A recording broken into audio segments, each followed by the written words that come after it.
Start, Brother Frank. Thank you. Father God, we just thank you for this opportunity to get together, and we just ask you to bless our time.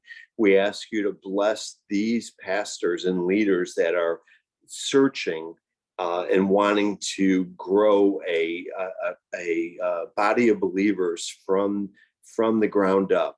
And we just thank you that we have the resources that we have available to help us navigate the legalities of that, and in addition to just the other things that we need to do to help souls come to Christ. So we thank you, and we pray all this in Jesus' name. Amen. Amen. Thank you, Frank. Thank you, Rudy. Tina, we up? Tina, it's all you. Okay, that was a quick, easy introduction. Thank you. So what we're going to go over tonight first is the Board of Administration or leadership team for your church. That's going to be our first item, but you're always going to get a disclaimer first, right? This is a general overview with some of the more important things, or the things that we see not, I guess, followed at some of the churches, or they're not even aware of. So obviously the Book of Discipline carries this information in detail. Some of it boring detail, but it's still necessary. So what we're going to go over right now is in section 6200 and 6300 of the Book of Discipline. So every church, no matter what phase you're at, unless you're under the direct oversight of another church, needs to have a board, their own board. And we're going to go over what the purpose of the board is and who's on it. But the Free Methodist Church refers to the board as the Board of Administration, or BOA. You are free to call your church whatever board you want to be. If you want to be the silly people in charge or whatever, that's up to you.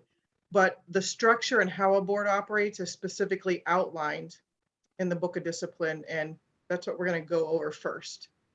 So in doing so, we're noting that the FMC uses a modified Episcopal system. So in that system, the pastor chairs the board, but does not have a vote. He is appointed to the church, not hired by the church. The pastor cannot be fired by the board or congregation, and any performance issues or sin issues would be brought to the conference MEG team by the church delegate. So we're explaining first the pastor and how he operates, right, or she operates. The delegate would bring whatever was going on to the MEG board, and also work with the superintendent, and they would work with the pastor, right, to see if there's, I guess, recovery or restoration or not. So, and they would navigate through that situation. It's not the board specifically that does it, but the delegate. The pastor has the right to hire and fire staff, but the board approves the money and the budget for the position. So the pastor also is encouraged to include board and staff members in the interview process. So it's more than just one person set of eyes on it. And as we discussed in the previous meeting we had like about a month ago, the budget is the part that the pastor has to stick within, right, from the board. So that's where he can hire his staff. Any deviations outside of that would have to go through the board for approval. So the church delegate is also to serve on the board. So if you have more than one delegate in your church, if you're blessed to have more than one delegate, the lead delegate would be identified by the board, and that would be the person that would serve on the BOA. We're just going to call it that for ease tonight. The delegate does have a vote. It is different than the pastor, who does not have a vote but serves as the board president. It is recommended in the Book of Discipline that you have obviously the president or chair of the board is the pastor, but that there be a secretary or treasurer also. It's important to have those specific positions outlined and who is responsible for them. So that is highly suggested. The board itself is permission giving, not permission withholding, right? outline, cast a vision for the church. They are not in control. They set that vision and the parameters for the church to operate. And then the staff and pastor and other leaders in the church will carry on the ministry of the church. So they're not controlling. It's not, I think Mike calls it no micromanaging. It's here's the parameters you're given and let them do their job. So the board is also to come alongside the pastor. And there are some, I think the Book of Discipline shows it as there's a pastor's cabinet, there's other care type of things. And that's awesome if you have enough people to fill those roles or have the time to fill multiple roles in your church and in the leadership. So the board is there to support the pastor, to encourage them, to give counsel, to give advice. And those are important things to remember when nominating committees traditionally seek the board members, is that these are people that have that ability to do those kinds of things. They're not there just to show up and vote on something. They also provide accountability for spiritual leadership, for personal integrity, for effective leadership, ministry effectiveness, and organizational operations. So we had talked at the last meeting too about those organizational expectations and financial operations, that when it comes to the board, every time they meet, unless it's an emergency special situation, but every time they have a regular meeting, they should be provided with current financials that are gone over and not just glossed over. Questions are asked. Bob always provides to the conference BOA percentages, right? Like of the budget, where are we? So you're not waiting at the end of the year and going, holy cow, we're 200% over budget on expenditure. That is the job of the finance person and the pastor to make sure that they're sticking within their budget. And again, if you cross those parameters, that the board has to approve it. So, and it's important too to keep track of, is our giving down, those kinds of things. And if you don't bring those regular financial statements to the board, how can they make effective decisions for the church to operate under? So I'll keep hitting on that one because that happens a lot where the board never sees financial statements in it. You have to. If you have to, you don't need to make effective choices. You got to know what you got to work with. So the part of the board is also to provide service to move the church towards fulfillment of its PVMV. Mike uses that, I guess, acronym all the time: purpose, vision, mission, and values. That is part of what a board works to do, as well as establish what is our purpose, what is our vision, what is our mission, what are our values, and then make sure that the church is living up to that they're walking that out. They also set the annual budget. So I've been on multiple of those. It's not always fun to figure it out. It takes a while, but you have to know what you have to work with to know where you're going to be able to go that year, the upcoming year. And it can change in the year, but in general, you have to work on it with your team, with your board, and establish a firm, sound budget. They also the board sets church policies. So they don't police the policies, but they set the policies of how the church should operate. And then let, again, the team, the staff, the pastor work within those parameters. And they also handle, the no fun part is handle any conflict of interest. I'll give you an example that Mike would be more than happy to share with you. At the church up here in Pennsylvania, at youth night, a staff member of the church shoved Mike's son off a wall. He was laying on it and he was supposed to be, doing what he was supposed to be doing, and he was just being a young boy.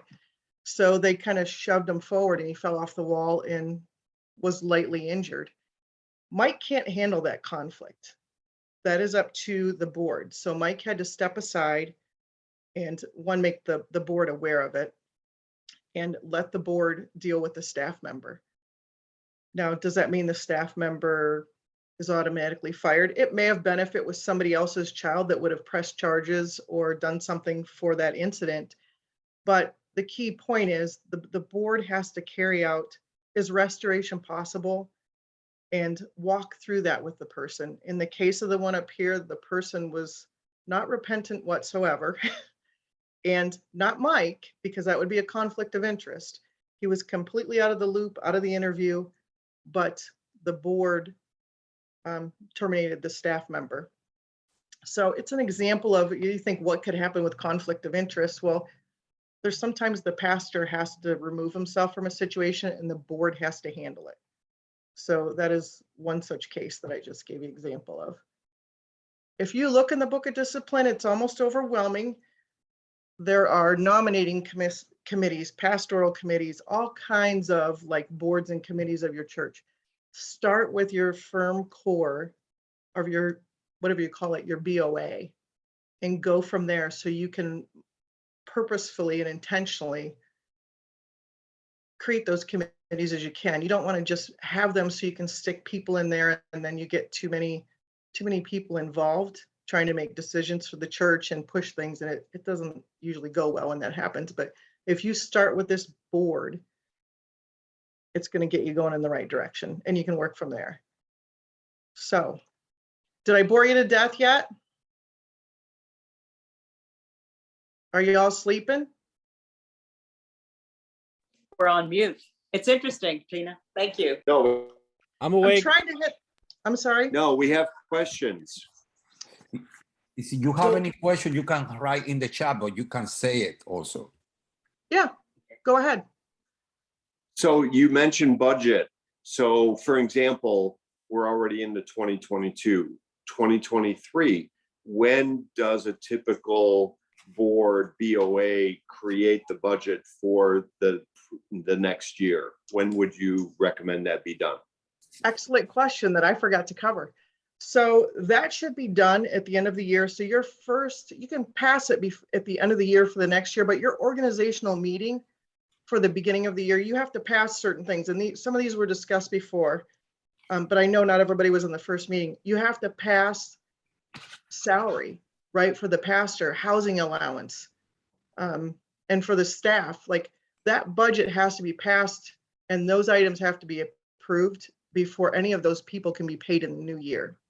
So I've seen it where they've done it at the last meeting of say 2022 for 2023, right? And you have to plan ahead because it takes some time. It might take you a month and a half because you have to keep going back and forth and figuring out why some things were so high or what are the needs coming up of the church, like worship equipment. Holy cow, is that stuff expensive?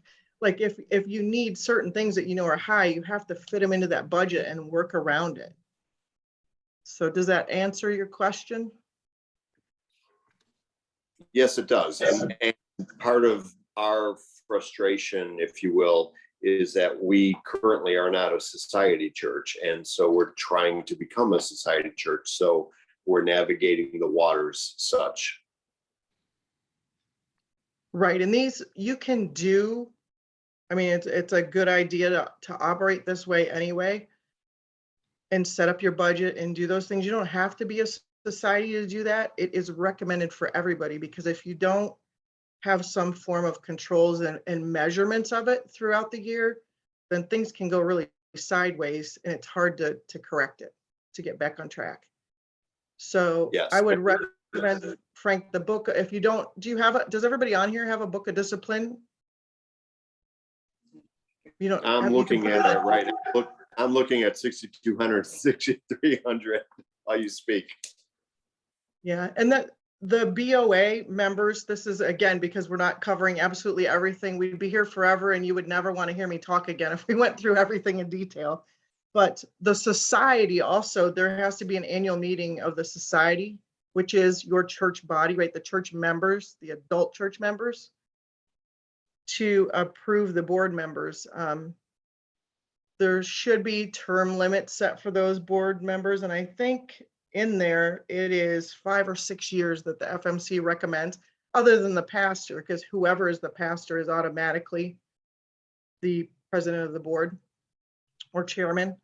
And your delegate should always be on there. I mean, they need to be aware of everything that happens with the church, because if there's an issue, they represent the church in dealing with the superintendent or the MEG board or wherever else it goes. If something has to go to the bishop, and there are times like if a pastor is retiring or going somewhere else and you need a new pastor, the delegate is the point person that will work with everybody between the church. They're that liaison between the church and, I don't want to call them, the different people within the conference and the denomination to address those issues and keep your church going forward, and tell them what exactly you want or what problems you're experiencing so it can be dealt with.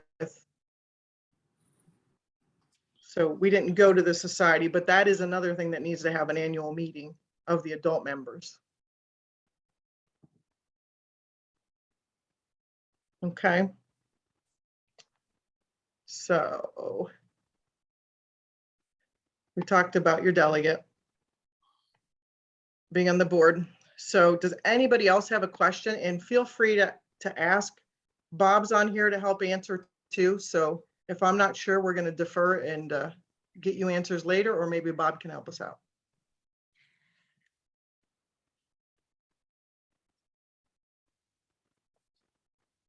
We're good? All right. So we're going to go on to the no fun of insurance. This is the boring one tonight, but it's the very important one tonight. So you have to have insurance to protect your church, right? Protect your property, protect your staff, your volunteers, and to protect your board of administration, your leaders of the church as well. So let me find the right document and tell you what we're going to do. There are different kinds of insurance. Probably some of you are really familiar with this, some are not. Property insurance, right? Protects your building, the property and belongings. If your roof falls in, it's going to damage the roof and lots of other things, most likely. So your insurance for that, there are different endorsements you can get on your insurance to cover things from just that damage to the equipment that's damaged, hurricanes, stormwater backup. It depends on your church and the area you're in, what you really need. But there's extra coverages you can also get so that if one of those things happens, you can get a facility rented for you so you can still carry on service. There are also endorsements that cover like loss of income, because if you're not able to function, you're not going to get donations. And so they cost money, but those things are out there. General liability insurance, again, protects your employees, volunteers, and staff, and your church as a whole against people making allegations or saying misconduct was done and they received some type of injury, whether it was personal injury, property damage. There are also additional endorsements that can be added on those type of things, like sexual harassment or sexual misconduct, those type of things. There's a whole broad spectrum. So there are a couple. Bob, you can help me out with this.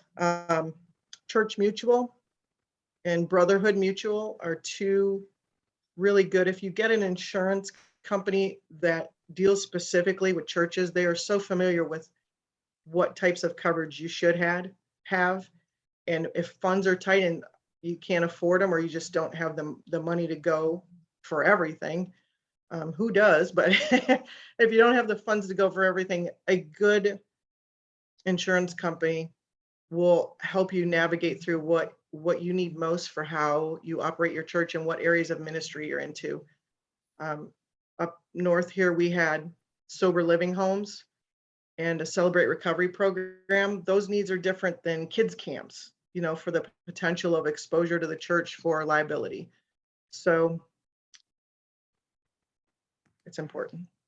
Professional and management liability board, there's D&O insurance for officers and board members that is not extremely cheap, but relatively cheap, and it prevents your board from being able to be sued for misconduct or misuse of something, so long as no fraud was committed. That protects your board. So if somebody doesn't like how things went and they want to throw a hissy, whatever, then you have insurance for that. You also need vehicle insurance. Hey, Tina, Yes. You want it doesn't keep anybody from suing you. It just protects you when they do. For the liability, right? The D&O Yes. also. Yes. So any of these, anybody can come in the door and spout off an accusation and file a claim, but having insurance protects you from those type of things. And it'll take time, but the insurance company sorts it out. So the vehicle insurance is kind of like your own insurance, but with a church, it's a little riskier because again, if somebody's driving that vehicle on behalf of the church and something bad happens, they're in an accident or something goofy happens, you want to have that insurance. There's also workers' compensation insurance that you have to have if you have people on payroll. And there are just other coverages, like I said, depending on what type of ministry you do and what areas you feel are your vulnerabilities, then you can get those done. There's also, I know when we did ours, it was asked, like, does your pastor counsel people? And what type of counsel does he give? Is it marital counseling, the drug and alcohol counseling? Is it things like that? So it's important. You want your pastor to be able to help people in the church. And I know often offering those services to people that aren't even necessarily Christians, but find themselves in a tight spot, it's a way to win them over for Jesus, right? And bring them in. But it's important to have your pastor covered because those are situations that are way risky for what can be said, whether the pastor did it or not. It opens up opportunities for crazy, crazy things. So do we have any questions on that so far? If you'd like the names of those, I can add those, the Church Mutual and Brotherhood. And I think there's, Bob, is there another one? The last I knew, Brotherhood Mutual is not allowed to operate in Florida. The one most of Right. our churches are using is Guide One Insurance. Guide One. That's the other one, yes. Yes. So, Kim asked about house churches, and my response to him was check first with your homeowner's policy, see if that activity is already covered, or if not, if it can, your homeowner's policy can be extended to Right. cover it.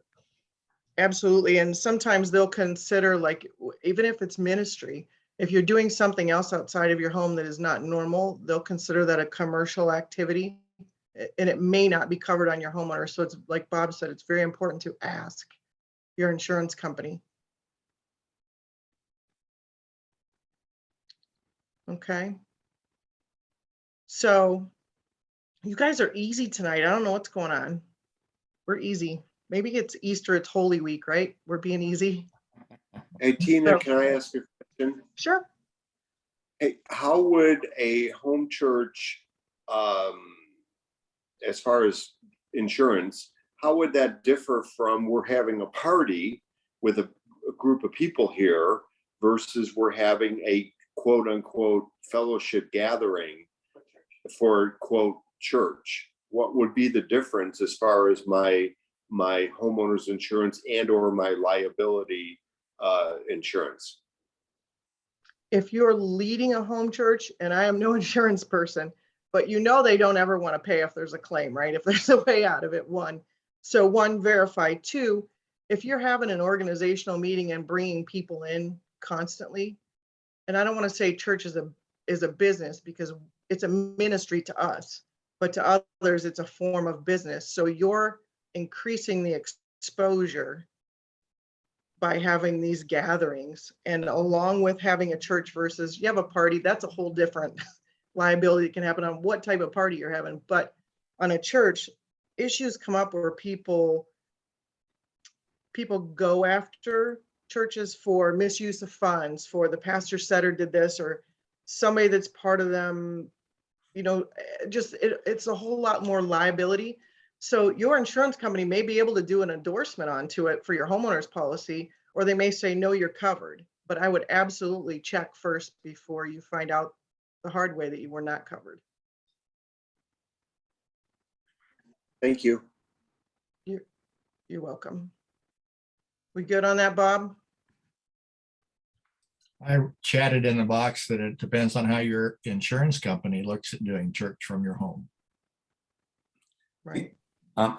Bob, correct me, or Tina, I'm right or wrong, but what I understand, when you doing the chair planting in your house, the first thing is, you gotta go to the insurance company and you need to tell them what do you try to do. And then like a boss say, they're going to tell you if this is covered or not covered.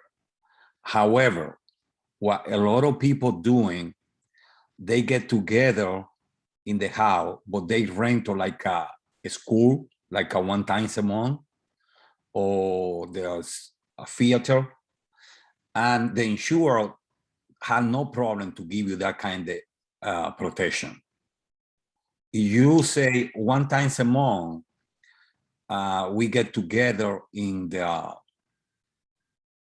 school, or we get together in the theater, then they cover you.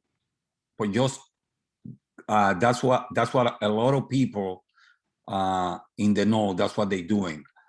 And even here, some share plenty already, that's what they're doing. But you need to have be at least one time a month, me with you, with the group of people together in the house. You need to go to the school or this thing to get those kind of insurance. Yeah, and as Bob has stated there, if you rent or use somebody else's facility, they're going to make you give a certificate of insurance to cover it anyway, to let you use the facility. Mhm. Otherwise, they're taking on the liability of you being in there. So, and I don't know, it's your insurance company. I'm sure it varies, but there's probably also a component of it. Our donations received, that makes it a commerce, right? That makes it a business instead of just a gathering kind of thing. And it's up to your insurance company. Like, what are their standards for that? How is it defined on your policy with them? So I would check with your insurance agent first. A few years ago, when I was pastoring a church, we had the bright idea to enter an event in the fall festival of the town we were in.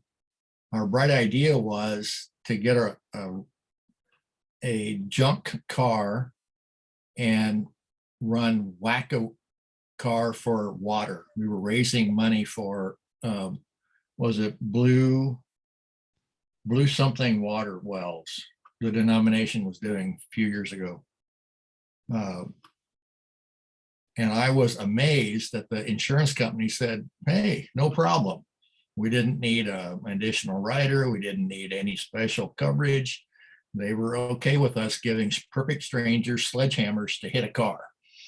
And it's like, wow, I needed that in writing. So I learned you always ask your insurance company before you do something. Yes, that's right. And I would say, ask them to send you an email stating, so you have something in writing. Otherwise, it's your word against their word if something happens and then the home office or whatever says, no, we're not covering that. So you can call and get all the information and then ask them to send their answer to you via email. So you have something in writing. It just backs you up a little bit. Okay. So I think we're going to move on. So, and this is really simple. Bob has crafted a letter that's going to go out. It is a Southeast Region Conference additional insureds requirement. So if you have a mortgage on your property, you probably have to have them on there already, or a mortgage on something. The mortgage company or whoever has backed that loan will ask you to have them put on your insurance policy as an additional insured. So they're covered. In the event something happens, they're also covered on there. They don't want to have that money out there and you not having insurance. If you have them on there as additional insured and your insurance cancels, they get notified. So along with those mortgage companies, the Southeast Region Conference and the Free Methodist Church, you have to list them on your insurance policies as additional insureds. And your insurance company will, same thing, notify them when you get the insurance. We get a certificate of insurance with us on there. And if it cancels, we get a notice. So those have to be on there. And in Rudy's email that he is going to send out to you tonight or tomorrow, you'll have my notes from what we shared tonight. And you'll also have that document. So it gives you the specific address and phone numbers, contact people for both SRC and the FMC. So then we won't have to bug you because that's what we're getting around to pretty soon is getting copies of everybody's insurance. So you'll head off that phone call or email.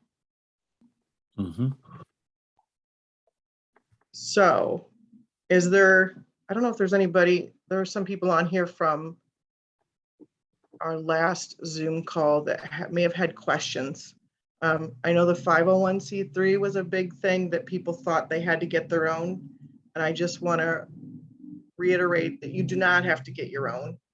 That if you file correctly with the state and the IRS, that once you have the proper documentation, you request use of the 501c3 from Elizabeth Goodberry at the FMC headquarters, and they will add you on and send you a letter stating you are authorized to use that 501c3. So want to put it out there because especially with new people think they have to do it, and you do not need your own 501c3. That's a lot of extra work and a lot of reporting that you would have to do that is absolutely unnecessary, and it opens you up to more scrutiny from the IRS. So let the denomination do that for you. Let them take care of it. So I don't know if there were any questions about that. And if you're on here and did not get those documents, you weren't part of that Zoom call, if you request it from Rudy, you can forward those to them. Well, the three thing you sent me. The one, Yes. yeah, tonight's, but the one from a month ago too. I Can you sent see- to everybody already, those one. If nobody in the meeting doesn't have, just send me the email and I resend it. Okay. But the one you sent me already, and then tomorrow I'm going to send the three you sent me to a few Okay. minutes before I start the meeting. Okay, and then, oh, I don't know if I can get you guys up a really good picture again. Rudy, it's not letting me add. Did you limit me, Rudy, so I can't add a picture? All he has to do is make you co-host and then you can share your screen. Yes, I do. 1 second. I'm going to make. So can you see that? Okay, 1 second. Now you can do it. What you want to show? It is not, let me try it again.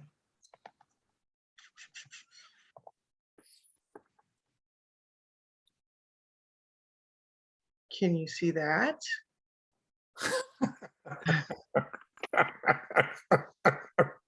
Come on. So we had titled it, How to Keep Your Pastor Out of Jail. So there's Rudy and Mike. There you go. So you get a treat for doing it, for listening tonight. So thank you guys and happy Easter. Let me, This is like, is anybody have any question? Or any concern, anything? If this is the time we can, you can put in the chat or you can say it right now. But do you want to add something? you're the best, Rudy. Okay, so here's a random question. What's the polity for money handling? So if money comes in from a Sunday service, or money comes in through the mail or through a online service, how is the church supposed to account for that? Is it one person? Is it a group of people, etc.? It's a team because and that was, I think that was in the notes for the last meeting, but we'll go over it in detail anyway, because it's hugely important and that greatly reduce your liability risk, right? For funds to go missing, people to make accusations, exactly what we're talking about with insurance. So the pastor should never touch the money, shouldn't be on the checking accounts or have a church credit card for obvious accusations that can get made and do get made regularly. So Sunday in church, right? Or when you have service, people donate money, there should always be two people that handle that money together so that no one person is ever put in the position for accusations to be made against them that they mishandled those funds. So when you have two people, you reduce the risk of something happening and you have accountability between those two people, right? And it should go from the giving back to the safe. And it doesn't matter if you get a little safe, you should have a safe where that money is kept separate, where anybody that walks in the church office can't touch the money. So again, you're protecting and being a good steward of what's donated, what's given to you. And then when it's counted, some churches do it after service on Sunday, some do it the following week. Same thing, two people should go to the safe and get the money out and they can count it. But again, it should never be the pastor and it shouldn't be related people like husband, wife. You know, you want there to be a distance. So there's no complicity for anybody to ever accuse things of happening. And sometimes things do happen, but if you reduce your risk by making it, there's accountability on it, right? And we had a locked bag. So the money went in that locked bag and it went to the bank, right? One person did take it to the bank because it's hard to get two people to go do it, but it was in a locked bank bag that they took it. It was counted and deposited while that person was at the bank. So that was the only person that left with that bag after the money was counted and deposit copies and everything were kept at the church. So if they got to the bank and that deposit didn't match what you had on the records in the church office from those two people counting, then there was an issue. And it's easily identifiable. So I don't know that that helps you. Online giving, your church, whoever does your bookkeeping at your church. And sometimes I realize the church is small and you have a hard time getting different people to do this, but if somebody's doing the bookkeeping, they shouldn't be the same person touching the money because they can change the numbers and nobody's ever the wiser on it.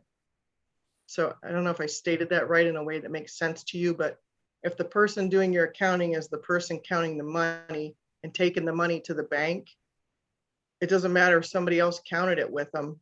They have access to change those numbers, not enter everything into the system or for them to be accused of it. Did that help you, Frank? You know, it does, but you know, there's a tremendous irony in all of that, Tina. And then I'm looking at Rudy behind bars.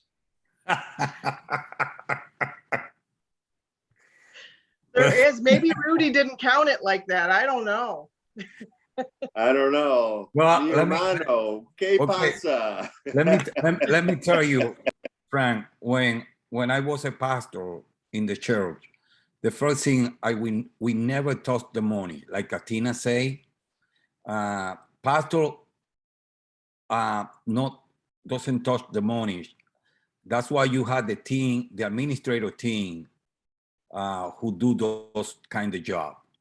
Okay, this is something we really need be very careful about that. We need to create a team, like Katina say, in an administration department, and they do that, and they even deposit those money. Okay, but pastor doesn't touch money. That's the role game. What do you say about that, Bob? Rudy, you can take your screen back if you want it. Or can you? Okay, great. There we go. But do you have something to say about that? Please. Well, I think over the past 8 years, you've heard me say pastors should never touch the money more than once. Exactly. I know, but Frank bring that question. It's good he heard something from you, you know? The only piece missing from what Tina said, she implied it, but you should also have count sheets. When people count money, they log it on a count sheet. Then it's also transferred to a deposit slip. And the receipt has to match the deposit slip and the count sheet. And then somebody enters all that into the computer.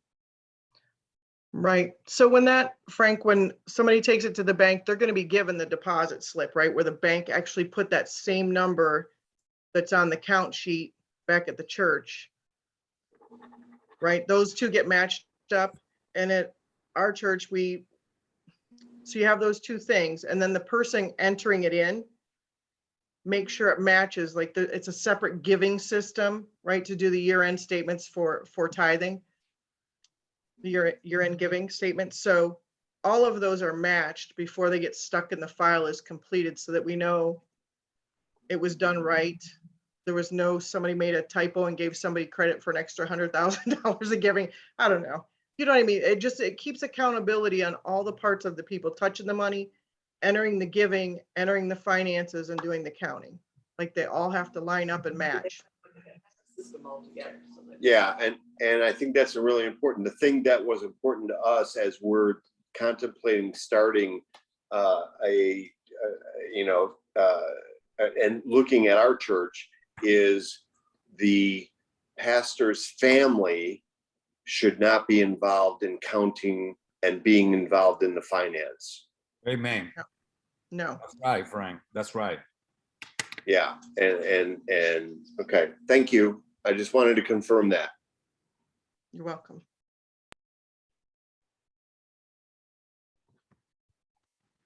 Is any other question? Hey, I had a couple of comments. This is Jason. First of all, thanks guys for doing this. I wish I could go back in time 10 years when I was here starting at my first senior pastor position and had you guys to do this because I learned a lot the wrong way, the hard way. I didn't even know the pastor was the chairman of the board, and neither did my church. And so when I found that out, that was a battle to fight because the pastor has never been, till I got here, was never the chairman of the board. So anyways, all that to say, here's some things that we have done. We don't have a credit card for the pastor, but as a church, we do the shutdown restart. We do a debit card where we have a limit, a very small limit that the board set a policy, a pre-approved amount that the pastor can charge on the debit card without getting pre-authorization from the board. It's like $150 or $200 from our church. You can make it whatever, I guess. And then if it goes over that amount, to get board permission, and then that way it's an easier way to keep track of that, and the receipts have to be turned in, all that kind of good stuff. So that's just one thing that we do. And then the second thing is really is changed ministry here is that we do a third party online bookkeeper. That no one in the church keeps the book, so it's an online. We pay for that service. That someone deposited, another person, a team helps count the money. If we hardly have any real money, it's all online mostly, anyways. And then another person takes the deposit slip and puts it into the account, and then the third party does our books for us. So it keeps a little bit of when you're in a board meeting and the pastor's trying to make a decision and cast vision, and then everybody just looks to the treasurer and says, "Can we do it?" And they kind of takes that power out of that position, and I've seen some bad things. Anyways, it's a third party that comes in. We use a thing called Simplified Church or Simply Church. So just a suggestion. Thank you, Jason. I can share with you another down that happens for somebody that's on a bank account for a church is a signer, right? It was our church in Pennsylvania. We had a girl doing bookkeeping who had the best intentions on the planet, but she wasn't quite sure how to do payroll taxes, so she didn't send them in. That makes a problem for the employees when their payroll taxes were not paid in. It made a huge problem for the church. And when we had to meet with an IRS representative, they got my personal information because I took it over when she finally said, "This is wrong and I don't know what to do." And because my name went on the bank account, I became liable for not paying the IRS, because when I pay bills for the church, I chose not to pay the IRS before I sent money to, say, the Free Methodist, right, for our fair share. The wave was back then. So just things of how important it is to have good people to do it. And if you don't have people, as Jason said, your best option is to pay somebody else to do it. and take that responsibility away from you guys, so long as you have a way to make sure, or a way to, I don't want to say they would do something wrong, but people do crazy things all the time. And an outside service could spend your money too when they have all your bank account information. You still have to have some oversight and accountability. So you can't turn the blind eye to it. But there, and Jason, as he said, that would have prevented the whole, just a simple payroll service. That would have never happened. So Yeah, key ingredient is a accountant review when we switched over the books for sure. And then to do that every so often is to have a, doesn't have to do a full audit, but every once in a while, once a year, every 2 years, do a another, not that same bookkeeper, but another a CPA or accountant to do an audit of your books. right.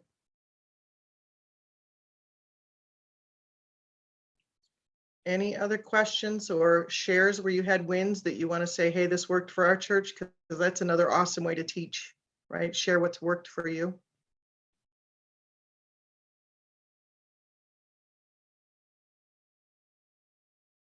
Okay.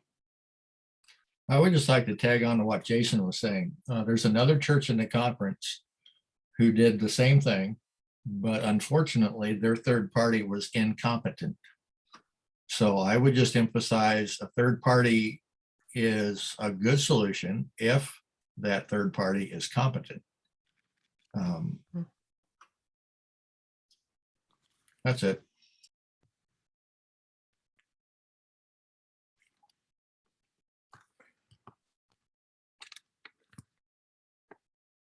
Well, then to conclude the first thing, Tina, thank you so much for the two-part you bring to all those, and Bob, also Bob, thank you, both of you, for all those good information you give it to us. In case you missed the part one, I would like to let you know that kind of training going to be in our annual conference in June. If you go in there, you can have that information. I would like, thank you, King. Let me see, Kathy sent me his email. And Kathy, if you can put your email in the chat, I can send you that information Tina just sent me this morning, tonight. And also, I will send you the other information for the first meeting we have. Then, if we don't have more questions, then Bob, can you please pray for us to close the meeting? Father God, help us to do what's right, to do it in a timely fashion, and take care of the business part of doing church so that the ministry part of church doesn't get hung up and messed up by the business part. We thank you. Amen. Amen. Thank you, guys. Jason, can you stay with me for 1 second, please? And Rudy, if I have one comment, then I can leave. Can you put my email and contact information so